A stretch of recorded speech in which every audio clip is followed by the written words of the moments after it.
돌아온 비하인드 뉴스 시간입니다. 이성대 기자와 함께하겠습니다. 자, 이 기자 바로 볼까요? 네, 첫 번째 이슈 보겠습니다. 자, 우리가 정말 만났을까? 어제였었죠. 윤 네. 대통령과 한 대표의 만찬 비하인드 오늘 이 시간에 소개해드린다고 했었죠. 소개해드리겠습니다. 알겠습니다. 자, 대통령실에서는 어제 분위기가 화기애애했다라고 밝혔지만 사실은 좀 다시 보면은 이른바 윤한 갈등이 도드라졌다는 분석이 지배적입니다. 네, 아까 저희가 리포트로도 전해드렸지만 한동훈 대표는 독대하자, 대통령실은 아직은 때가 아니다. 이런 상황이 이어지고 있는 것 같아요.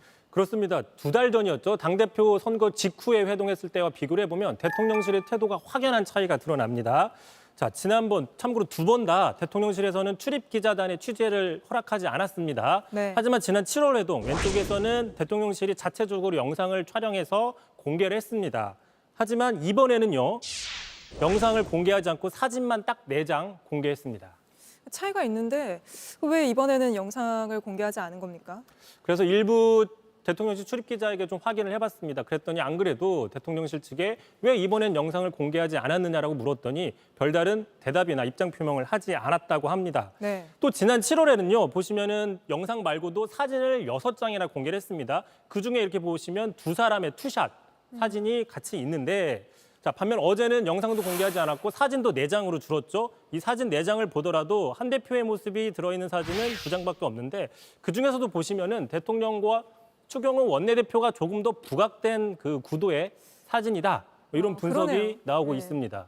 보시면 한 대표는 조금 그 주변부로 가 있는 느낌인 거죠. 네. 참고로 지난 추석 전이었죠. 김 여사가 마포대교에 나가서 이른바 자살 예방 활동했었던 당시에 대통령실은 관련 사진을 무려 18장을 공개했었습니다. 네, 그때와도 좀 대조가 되네요.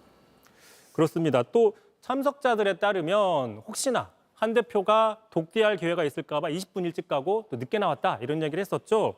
특히 일반적으로 이런 행사 같은 경우에는 대통령이 먼저 한마디 하면 그 뒤에 당을 대표해서 여당 화답하잖아요. 대표가 그것도 화답을 하죠. 앵커가 얘기하면 제가 대답을 하듯이. 네. 그런데 어제는 그런 일반적인 프로토콜이 없었다고 합니다. 직접 들어보시죠. 원래대로 하자면 대통령실에 초청한 거니까 그 오신 분들에 대해서 이게 대통령이 이제 모두 발언을 하시고 그다음에 이제 다른 분들에게 한번 뭐 어떤 생각하세요? 하나도 없었죠. 자, 보통 대통령과 여당 대표는 너무 자주 만나는 사이입니다. 따로 연락도 당연히 그렇죠. 자연스럽게 그래서 만남 주고받아야 자체가 하고. 뉴스가 안 되고 어떤 이야기를 했는지가 중요한 뉴스가 되는 것이죠. 다만 지금 같은 경우에는 두 사람이 만나는지 마는지 이 자체가 계속 이슈가 되는 이 상황 과연 적절하냐 이런 지적들도 나오고 있습니다. 네, 알겠습니다. 바로 다음 이슈 볼까요? 자, 2번째 이슈 보겠습니다. 자, 노병은 죽지 않는다. 다만 재입대할 뿐이라고 네. 좀 잡아봤는데요. 네, 오늘 굉장히 뜨거운 이슈였습니다. 그렇습니다. 소식을 들었을 것 같은데요. 네. 성일종 국방위원장이 한 행사에서 발언한 게 있습니다. 이렇게 얘기를 했습니다. 자, 안 그래도 지금 젊은 병사들이 없지 않냐. 그러다 보니 50대, 60대 좀 나이 든 사람들을 군에 다시 가서 경계병을 서도 된다. 자, 그런 분들로 교체할 수 있는 법안을 고민 중이다. 이렇게 얘기를 했습니다. 자, 그러자 이제 남성들 중심으로 일부 온라인 커뮤니티 등에서 이 발언, 이 해법이 적절하냐 이런 반발이 나왔습니다.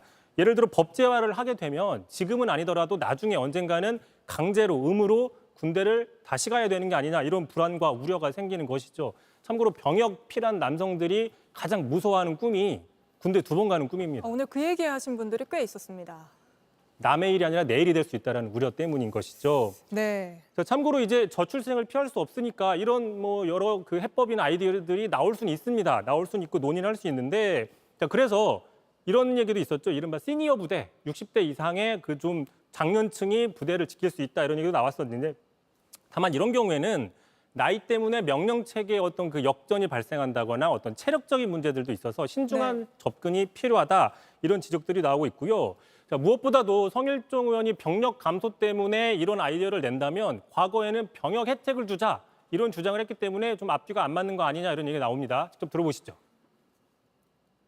BTS 문제가 지금 상당히 국가적으로 보면 국익적 측면에서 볼 때에 BTS가 병역에 있어서 면제받는 그런 부분을 검토를 해보셨습니까? 네, 정작 그 BTS 팬클럽 아미 군대 말고 아미도 이 부분에 대해서는 좀 부정적인 입장들을 보이곤 있었죠. 네, 오늘 발언이 예상보다 너무 뜨거운 화제가 돼서 그런지 성일종 위원장이 바로 또 입장을 냈죠. 그렇습니다. 이제 논란이 되니까 입장을 냈습니다. 5060을 재입대하자라고 얘기한 게 아니다. 경계 근무의 경우에 아웃소싱을 주자. 그리고 법안을 지금 준비하고 있는 게 아니다라고 해명을 했는데 다시 한번 따져보면 군대에서 제일 중요한 게 경계 근무입니다. 네. 근데 이 경계 근무를 민간에게 위탁하자 이것도 또 다른 논란이 될 수 있습니다. 알겠습니다. 오늘은 여기까지 들어보겠습니다. 이성대 기자였습니다. JTBC 뉴스를 시청해 주셔서 고맙습니다. 저희는 저녁 6시 50분 뉴스룸에서 뵙겠습니다.